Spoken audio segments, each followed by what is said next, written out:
Mafia जो तत्व है वो खनन कर रहे हैं, नदियों को खोदा जा रहा है, उससे हमारे जल स्रोत प्रभावित हो रहे हैं। साथ में लगे हुए जो किसानों के खेत हैं वो उससे प्रभावित होते हैं।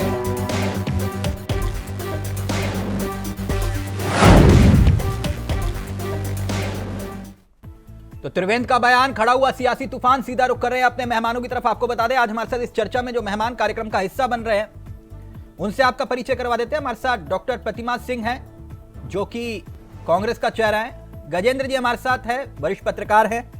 और कुछ ही देर में तीसरी खिड़की भी खुलेगी, बीजेपी का चेहरा आपको स्क्रीन पर दिखाई देगा। लेकिन सबसे पहले गजेंद्र जी, चर्चा की शुरुआत आपके साथ। त्रिवेंद्र सिंह रावत का यह बयान किस परिप्रेक्ष्य में देखा जाए? क्या वाकई में सूबे की गंगा की चिंता, मां गंगा की चिंता, या फिर सियासी निशाना कहीं और? आपको अच्छी तरह से याद होगा जिस दिन लोकसभा चुनाव के टिकट डिक्लेयर हुए थे तो मैंने उस दिन भी कहा था कि अब सत्ता के एक नया जो है पावर सेंटर खुलेगा और वो आज आपको त्रिवेंद्र सिंह रावत के रूप में दिखाई देने लगा है।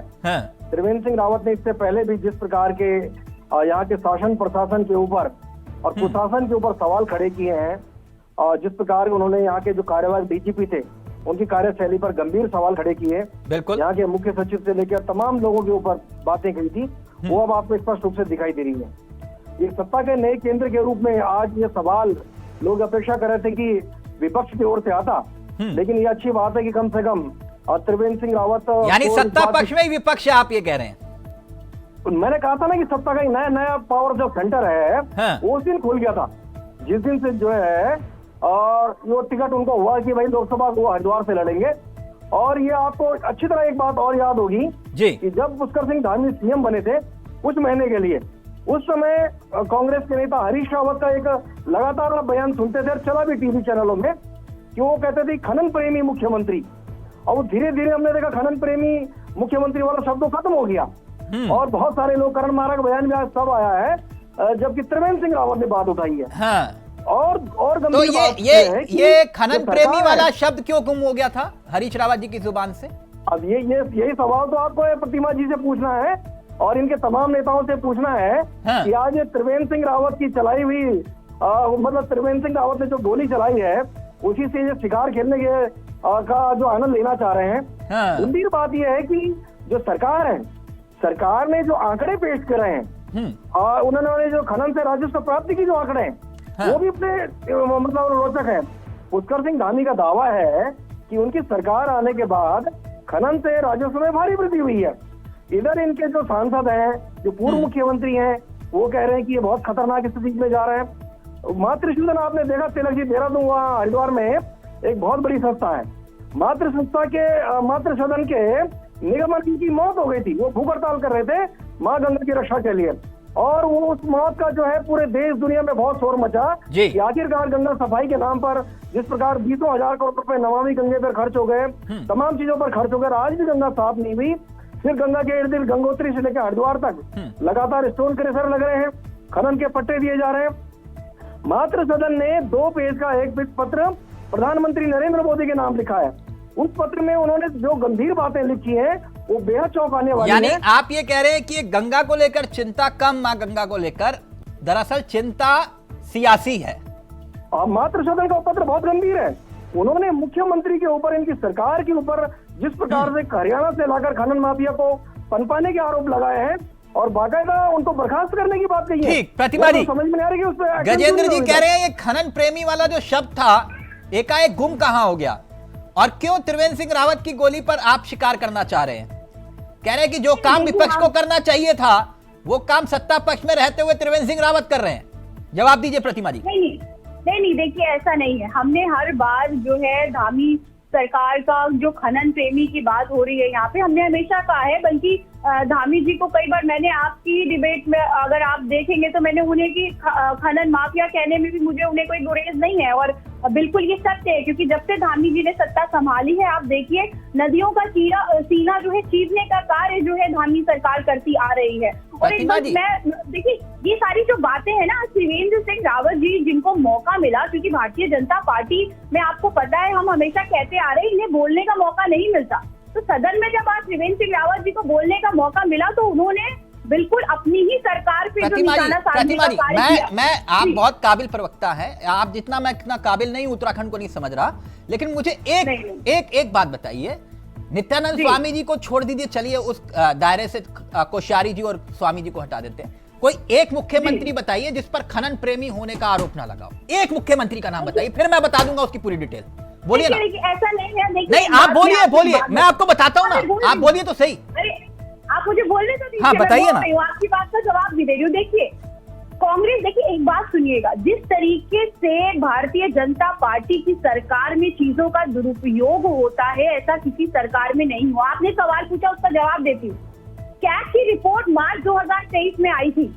गजेंद्र रावत जी को बिल्कुल बेहतर पता होगा, बहुत वरिष्ठ पत्रकार हैं, कि कैग की जो रिपोर्ट थी मार्च 2023 में आई थी, उसमें कैग ने खुद ये खुलासा करके सबको चौंका दिया था कि इस जो 2017 और 2018, देखिए हमारी सरकारें नहीं थी, आप मुख्यमंत्री का नाम पूछते थे, हमारी सरकारें नहीं थी 17-18 में, 2020-21 में हमारी सरकार नहीं थी, लेकिन 37 लाख टन अवैध खनन की बात उस कैग रिपोर्ट में थी। और वो कैग रिपोर्ट, जो कि आपको पता है विदाउट एनी डाउट एक बहुत बड़ा एविडेंस होती है किसी भी सरकार के खिलाफ। दूसरी 45 करोड़ रुपए का घाटा मैं कहूँ कि सरकार को हुआ था।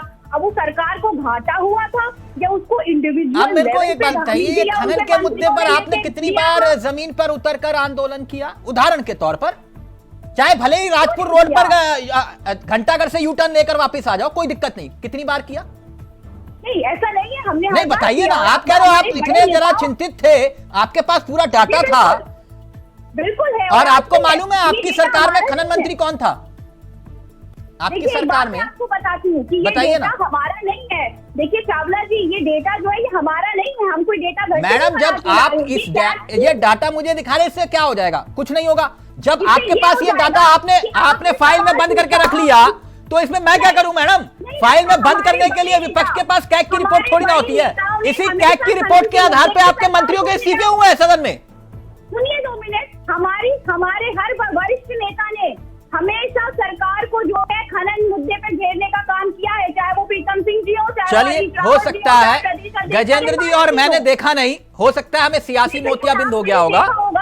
हाँ, नहीं मान रहे हम, हमें सियासी मोतियाबिंद हो गया होगा। जैसे आपने गणेश जोशी के मामले को लेकर आंदोलन किया, ठीक वैसे ही किया, मुझे मालूम है पक्का। ठीक, जपेंद्र जी को लेकर के भी कई आंदोलन, नहीं प्लीज कीप इट अप, कोई दिक्कत नहीं। रणसिंह रावत जी के घर के बाहर प्रतिमा जी हो गया ना मैडम, हो गया।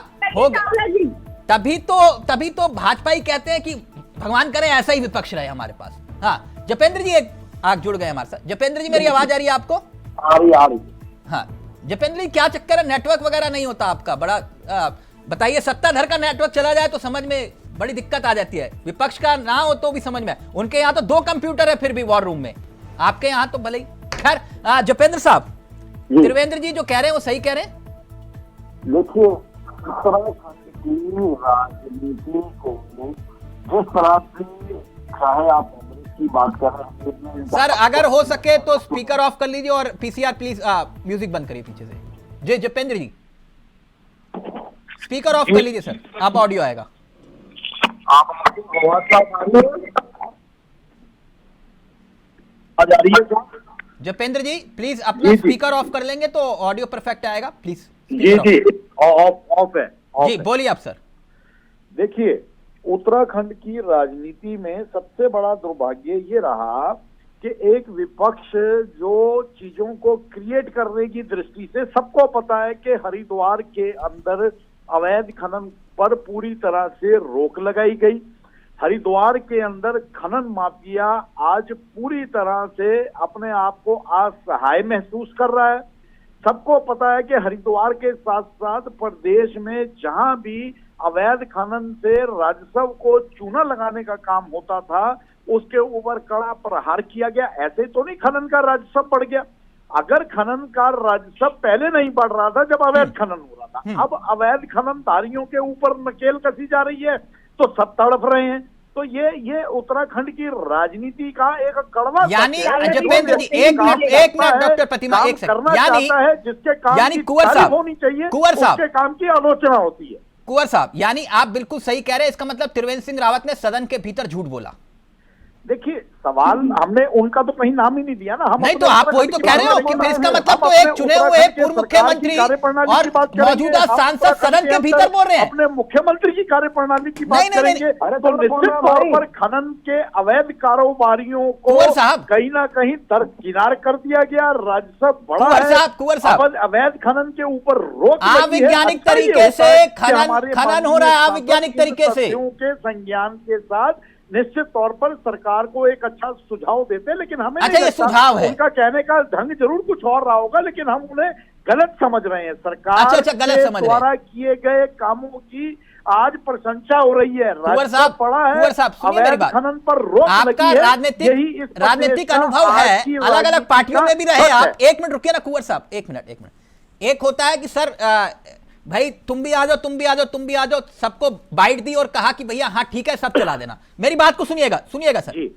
एक चुना हुआ सांसद जो सूबे का पूर्व मुख्यमंत्री रहा हो, सदन के भीतर जो बात रख रहा है उसका महत्व क्या होता है? आप तो खुद सांसदी का चुनाव लड़े हैं, क्या महत्व होता है जपेंद्र जी?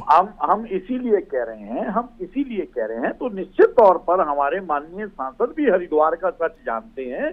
वो वहां से पहली बार चुनाव लड़े हैं तो उन्हें इस सच का ज्ञान होना। सर पहली बार चुनाव नहीं, जितना हरिद्वार के पहली बार अवैध खनन होता था आज पूरी तरह से रोक दिया गया है। तो उनके पास थोड़ी कम एक्सपीरियंस है शायद। जपिंदर जी ये कहना चाह रहे हैं कि वो पहली बार चुनाव लड़े हैं तो थोड़ी नवसिखिया है, इसलिए उन्हें समझ नहीं आया कि सदन में जाके मुझे कहना क्या है। अजीब सी स्थिति है। देखिए यही मैं आपको बयां कर रही थी that all is not well in BJP, क्योंकि बीजेपी के खुद के एमएलए हो गए या जो है सांसद हो गए, वो अपनी ही सरकार की कार्यशैली से खुश नहीं है। और ऐसे में आपको कई उदाहरण दे सकती हूँ। पहला देखिए आप एमएलए इनके जो लैंसडाउन से दिलीप रावत जी, उन्होंने खुद अपने जो है कहा विधानसभा सत्र का जो मैं बहिष्कार करने का कार्य करूंगा, क्योंकि उन्होंने मुलाकात की थी धामी जी से और शायद कुछ प्रस्ताव रखे थे, वो प्रस्ताव उन्होंने स्वीकार नहीं किए। पूर्व मुख्यमंत्री तीरथ सिंह रावत जी जो थे, उन्होंने खुद अपनी सरकार अपने जो है पार्टी में आरोप लगाया कि देखिए निर्णय थोपने का कार्य मत करिए, कोई भी निर्णय लेने से पहले जो वरिष्ठ लोग हैं उनके साथ जो है सलाह मशवरा कार्य करिए। तो भारतीय जनता पार्टी में फूट पड़ी हुई है। प्रतिमा जी एक मिनट प्रतिमा जी मैं गजेंद्र जी के पास जाऊं एक मिनट। ये जो आप बयान पढ़ रहे हैं ना मैडम, मैं आपको एक उदाहरण के तौर पर समझाता हूं। एक सूबे के पूर्व मुख्यमंत्री थे, ठीक, उनके चाहने वाले कई मंत्री थे जी, ठीक। पहली बार विधानसभा में हुआ था कि एक मंत्री का कमरा बंद करवाने के लिए मुख्यमंत्री खड़े हुए थे, मालूम है। दूसरी बात, अब रुक जाइएगा, आपने कहा तो कुछ याददाश्त आपने, क्योंकि बयान पढ़ रहे थे, एक बहुत बड़ा बयान सुना, वो तो छोटे मोटे मैडम, एक हैं वो 56 इनके सीने वाले और तमंचे पर डिस्कू करने वाले हैं, वो कहते थे हरिद्वार में मुख्यमंत्री को घुसने नहीं दूंगा, ऐसे करके यूं चुटकी बजा के बोले कौन मुख्यमंत्री, यहां मैं हूं, मेरा आदेश चलता है, बोल देना मुख्यमंत्री को जाके। सुना है ना मैडम वो वाला? जी बिल्कुल। और उसके बाद फिर वो बीप लगानी पड़ती थी अपशब्दों की, बीप जोर जोर से, मालूम है ना कौन था? तो मैडम ये बयानों के मत सुनाइए, एक मिनट, ये बयानों का वहां सुनाइए जहां अगली बार चर्चा में काम आएगा, यहां नहीं प्लीज। एक मिनट गजेंद्र जी, जब घर में फूट है तो आपके माध्यम से तो जनता को बताएंगे। प्रतिमा जी ऐसा नहीं है ना मैडम, ये फूट वाली जो बात है ना, वो तो आपके यहाँ तो पार्टी कार्यालय में ही जो है सांस्कृतिक कार्यक्रम चलता है, नहीं चलता। फिर खुद के घर शीशे के होते हैं, वो कभी मैडम आपके यहाँ दिक्कत ये है कि कांग्रेस कार्यालय में शीशे ही नहीं बचे। नहीं ऐसा नहीं है, अगर शीशे ना बचे होते तो अब बेकार की बात है। आप वो कह रहे हैं उनके नेताओं के बयान। मैडम एक मिनट, उनके यहाँ तो घर के झगड़े अंदर सुलझ रहे हैं, है ना? अंदर कहाँ सुलझ रहे हैं? आप तो सदन में हैं। एक मिनट गजेंद्र जी एक मिनट रुकिए मैडम एक मिनट। पुष्पा सिंह धामी के खिलाफ त्रिवेंद्र रावत जी सदन में बयान दे रहे हैं। प्रतिमा जी, जो खनन हो रहा है वैज्ञानिक रूप से और अवैज्ञानिक, मेरी शुभकामनाएं आपके लिए। भगवान करे आपको भविष्य में नेता प्रतिपक्ष और प्रदेश अध्यक्ष बनने का मौका मिले, कम से कम एक सशक्त विपक्ष। रुक जाइए, सशक्त विपक्ष की तो तमन्ना है बीजेपी की, वो शायद पूरी हो जाए। एक मिनट रुकिए आप गजेंद्र जी। प्रतिमा जी कह रही है तो सबूत है, लेकिन आप कह रहे हो कि वो जो उत्तराखंड के सबसे बड़े नेता है कांग्रेस के, उन्होंने एक बार खनन प्रेम बोला और उसके बाद से बोलना बंद कर दिया। तो ऐसा तो है नहीं, वो तो उनकी याददाश्त तो बहुत तेज है, वो तो एक बार गजेंद्र भाई का हाथ पकड़ ले तो पूरी जिंदगी नहीं भूलेंगे। नहीं गजेंद्र जी? दरअसल हरिद्वार की जो खनन का जो ये विषय निकल कर आया है, हाँ। ये बेहद गंभीर है। माँ गंगा से जुड़ा हुआ है, गंगा की सफाई से जुड़ा हुआ है, नमामि गंगे प्रोजेक्ट से जुड़ा हुआ है और उस आस्था और विश्वास से जुड़ा हुआ है जो गंगोत्री से लेकर आपके हरिद्वार धार की पहाड़ी तक पहुंचता है। उसके आगे जिस प्रकार से ये अवैधानिक तरीके से खनन के गंभीर आरोप आज सदन की मतलब लोकसभा में सदन की कार्यवाही का हिस्सा हो गए और जसविंदर सिंह कह रहे हैं कि लोग तड़प रहे हैं। इसका मतलब ये कह रहे हैं कि त्रिवेंद्र सिंह रावत तड़प रहे हैं।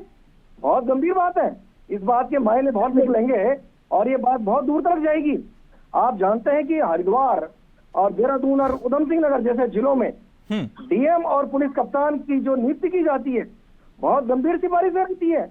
बहुत दूर दूर से जो है सिफारिशें लगा के वहां लोगों भेजे जाते हैं और आज उसी जिले से अगर इस प्रकार की खबरें आ रही हैं, इतने गंभीर आरोप लग रहे हैं कि भाई आप जो अवैधानिक तरीके से कर रहे हैं, फसलों का नुकसान हो गया है, लोगों की जमीनें बह के चली गई हैं, ये निश्चित रूप से आने वाले वक्त में इस बयान के मायने बहुत बड़े निकलेंगे। लेकिन गजेंद्र जी, कुंवर साहब कह रहे हैं इसको सुझाव के रूप में ले लीजिए ना, क्या दिक्कत है? अब कुंवर साहब तो कह रहे हैं कि वो तड़प रहे हैं। अगर कुंवर साहब ये कह रहे हैं कि वो तड़प रहे हैं त्रिवेंद्र सिंह रावत अवैध खनन माफिया तड़प रहे हैं, ये वास्तव में बड़ा गंभीर बात है भाई। कुंवर साहब अगर वो अपने शब्दों पर लगाम दें, तो वास्तव में अवैध खनन माफिया तड़प रहा है। कुंवर साहब कुछ कह रहे थे आप? अवैध खनन माफिया तड़प रहा है हरिद्वार में। सरकार अच्छा काम कर रही है। अगर आप सरकार के अच्छे काम का सराहना नहीं कर सकते तो इस तरह से इसे राजनीतिक रंग देने का और अपने द्वेष निकालने का साधन मत बनाइए। अरे भैया सदन में क्या कहे त्रिवेंद्र सिंह रावत, आपने सुना है? अरे हम त्रिवेंद्र सिंह रावत जी की बात ही नहीं कर रहे हैं। हम सरकार की और अवैध खनन की और अवैध खनन करने वालों की बात कर रहे हैं। उठाया क्या? किसने उठाया सवाल है? वो गंभीर सवाल या विषय पर चर्चा हो रही है। हमारा काम सरकार के प्रवक्ता की हैसियत से विषय में अपनी सफाई देना है और ये बताना है कि आज हरिद्वार के अंदर अगर अवैध खनन रोक दिया गया है, अवैध खनन करने वाले सभी लोग एक तरह से कहीं ना कहीं वो अपने आप को असहाय महसूस कर रहे हैं, तो आपको सरकार के इस अच्छे कार्य को देखना चाहिए। कहाँ बात घुमाने का प्रयास कर रहे हैं आप लोग? क्यों इसे राजनीतिक रंग देने का प्रयास कर रहे हैं?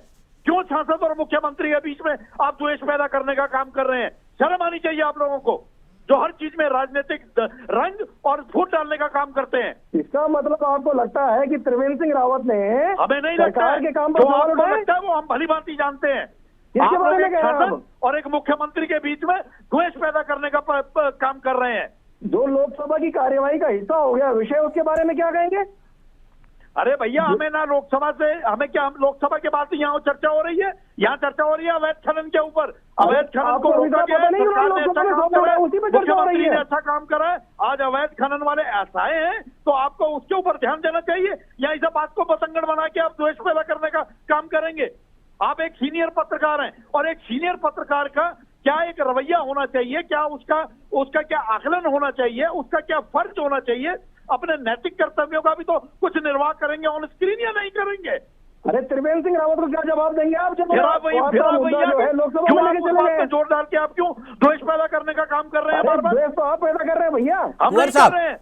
हम कुंवर साहब एक मिनट और एक प्रवक्ता की हैसियत से ये हमारा नैतिक कर्तव्य बनता है कि सरकार के अच्छे कार्यों को जनता के सामने रखें और कहीं अगर क्रिएट हो रहा है तो उसका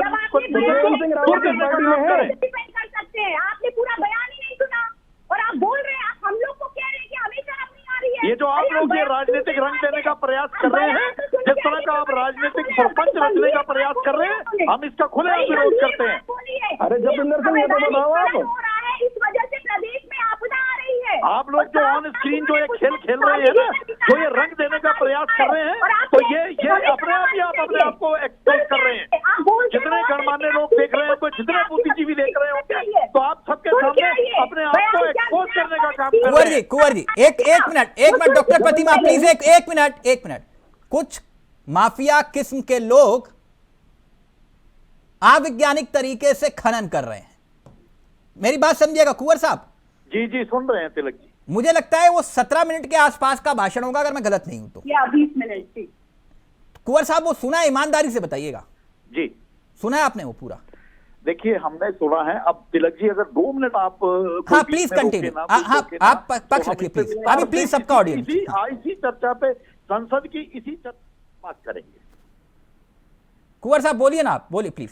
देखिए तिलक जी, सबको पता है कि त्रिवेंद्र सिंह रावत जी भी बहुत ही उत्तराखंड के मुद्दों के ऊपर और निहायत ईमानदारी से काम करने वाले नेताओं में शुमार है।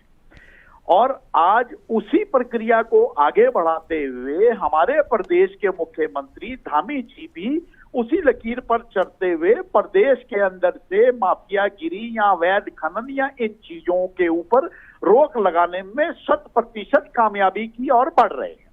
अब त्रिवेंद्र जी ने जो एक सुझाव के तौर पर एक संसद में बयान दे दिया, उसमें उनकी मंशा साफ है कि सरकार इस पे ये सुझाव किसको दिया कुंवर साहब? सरकार, हाँ, अगर वो एक लाइन इसमें और जोड़ देते हाँ। कि सरकार अच्छा काम कर रही है लेकिन इस पे अच्छा, और लेकिन उन्होंने जोड़ा नहीं सकता है, तो हाँ। आज हम चर्चा ही ना कर रहे होते। हाँ बिल्कुल सही कहा, उन्होंने जोड़ा नहीं कि सरकार अच्छा काम करे। मैं आपकी बात से सहमत हूँ। एक मिनट कुंवर साहब, सबको जानते मैं इस चर्चा को उनके बोलने के तौर तरीकों को जानते हैं, उन्हें पता है कि वो बिल्कुल निष्पक्ष रूप से कोई बात कह रहे हैं। डॉक्टर प्रतिमा एक सेकंड अच्छे कामों को लेकर जिस तरह से कांग्रेस और यहाँ हमारे साथी जिस तरह से एक सांसद के बयान में और माननीय मुख्यमंत्री के बीच में द्वेष उत्पन्न करने का प्रयास कर रहे हैं, खुलेआम विरोध करते हैं, ऑन स्क्रीन हम इनका विरोध करते हैं इनके इस चलन। कुंवर साहब बहुत काबिल प्रवक्ता है, एक मिनट रुकिए ना प्रतिमा जी, एक बहुत काबिल पर उन्होंने पूरी डिबेट का चर्चा का रुख मोड़ दिया है। गजेंद्र भाई बोले कि आप द्वेष पैदा कर रहे हो। आप भी भ्रमित ना करें, हमने एक सच्चाई, अच्छा मैं भी भ्रमित कर रहा हूं, उत्तराखंड की राजनीति की सच्चाई है, हमने उसके ऊपर अपना बयान दिया। मैं सच्चाई, एक मिनट रुकिए, ये गंगा प्रेमी और ये सब मैं बता रहा हूं क्योंकि प्रतिमा जी ने अभी थोड़ी देर पहले प्रश्न कहा कि नहीं ये वाली सरकार वो वाली सरकार नहीं। मैडम कुंवर साहब जी, ये स्वामी निगमानंद का नाम तो सुना होगा आपने? जी बिल्कुल सुना है। कौन है? देखिए कौन है बताइए ना। चीजें आपसे भी नहीं छुपी हैं और कौन है भी नहीं छुपी हैं, और आज बता दीजिए कौन है स्वामी निगमानंद, कौन है? से भी नहीं छुपी है। समय समय पर संतों की तरफ से प्रदेश के अंदर और स्पेशली आप नहीं बताएंगे, गंगा नदी के अवैध खनन को लेकर आवाजें उठती रही हैं। ये चिंता अगर वाजिब है तो पूर्व मुख्यमंत्री ने सैद्धांतिक नजरिए से बिल्कुल सही कहा होगा। क्योंकि आप स्वामी निगमानंद का नाम नहीं ले रहे, मैं ले लेता हूं क्यों मैंने जिक्र किया। डॉक्टर प्रतिमा इसका उत्तर, आपका जो प्रश्न था उसमें भी इसका उत्तर छुपा है। 2011 यही अवैध खनन को लेकर उन्होंने अपने प्राण त्यागे थे 115 दिन अनशन पर रहकर जी। और उस समय अगर गजेंद्र भाई मेरी याददाश्त साथ नहीं दे रही होगी तो उस समय विपक्ष का कोई नेता साथ नहीं खड़ा था और विपक्ष में आप थे। गजेंद्र भाई गलत तो नहीं कह रहा? इन्हीं की सरकार चल रही थी, निगमानंद की मौत हो गई। नहीं उस समय तो निशंक जी मुख्यमंत्री थे, विपक्ष में बैठे हुए डॉक्टर प्रतिमा जी की पार्टी थी और कोई नहीं खड़ा हुआ और एक संत ने प्राण त्याग दिए थे। और आज उसी मातृ सदन के जहां निगमानंद की मौत हुई, उसी मातृ सदन ने प्रधानमंत्री नरेंद्र मोदी को 2 पेज का पत्र भेजा है। उन्होंने कहा कि ये सरकार हरियाणा से लाकर खनन माफियाओं से पूरी गंगा को सीना चीर दिया है। त्रिवेंद्र सिंह रावत जी के कंधे पर बंदूक रख के मत चलाओ। अगर आप इतने सक्षम और कैग की रिपोर्ट दिखा रहे हो तो एक बार तो कम से कम इतनी हिम्मत जुटाओ। तिलक जी यही अब आपने सही रुख पकड़ा, यही हम समझाने का प्रयास। नहीं जपेंद्र जी, ना काऊ से दोस्ती ना काऊ से बैर, ना सरकार में ये होंगे तो इनसे यही सवाल होंगे जो आपसे सवाल है। कुंवर साहब मेरा कोई ना काऊ से दोस्ती ना काऊ से बैर। थैंक यू, वक्त इजाजत नहीं दे रहा। अपने नेता प्रतिपक्ष को भेजिए, डॉक्टर प्रतिमा नेता प्रतिपक्ष जी को भेजिए और उनको भेजिए कैग की रिपोर्ट जो आप मुझे पढ़ के सुना रही थी, एक बार भेजिए और उनको बोलिए कि अगर जनता के सामने आकर वो कैग की रिपोर्ट पढ़ दे तो मैं सैल्यूट कर दूंगा। ठीक, thank you so much Gajendra ji, आपका भी, कुंवर साहब आपका भी और डॉक्टर प्रतिमा जी आपका भी बहुत बहुत शुक्रिया। नमस्कार, जय हिंद, जय भारत, जय उत्तराखंड।